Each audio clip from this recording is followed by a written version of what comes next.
මාව මතකද?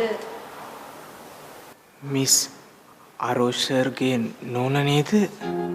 ඔව්. මිස් බබාල දෙන්නත් එක්ක ගෙදරින් ගියාලු නේද? කවුද ඔයාට කිව්වේ?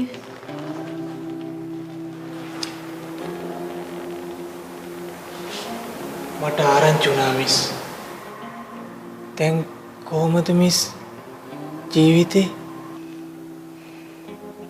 කසුන් මට වගේ උදව්වක් ඕනේ. මොනවද මිස් උදව්? මම ආරෝෂ්ගෙන් ඩිවෝස් වෙන්න නඩුවක් දානවා. නිකන් නෙමෙයි. ඒ මිනිහා මට කරපු දෙයට කෝටි 5ක වන්දියකුත් ඉල්ලලා. කෝටි 5ක්? ඔව්.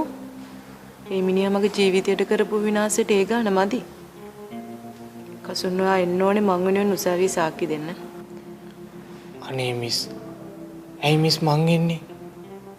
අනේ මාව ඔයාට ගාව ගන්න එපා. මිස්ලා දාන නඩුවක් දාගෙන ඩිවෝස් වෙන්න. මගේ ලෝයර් කිව්වා මේ වෙලාවේ ඔයාගේ සාක්ෂිය ගොඩක් වැදගත් කියලා. අනේ මිස් මං ආස නැහැ උසාවි පොලිසි ගාන යන්න. ඔයා නිකන් එන්න ඕනේ නෑ මං ඔයාට ගෙවනවා. ආරෝෂ්ගෙන් ලැබෙන වන්දියෙන් 10%ක් මං ඔයාට දෙනවා.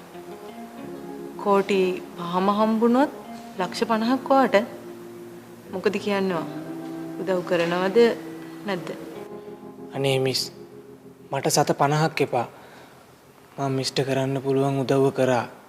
මෙතනින් එහාට දේවල් ටික මිස්ලා බලා ගන්න. මාව වට ගාව ගන්න එපා.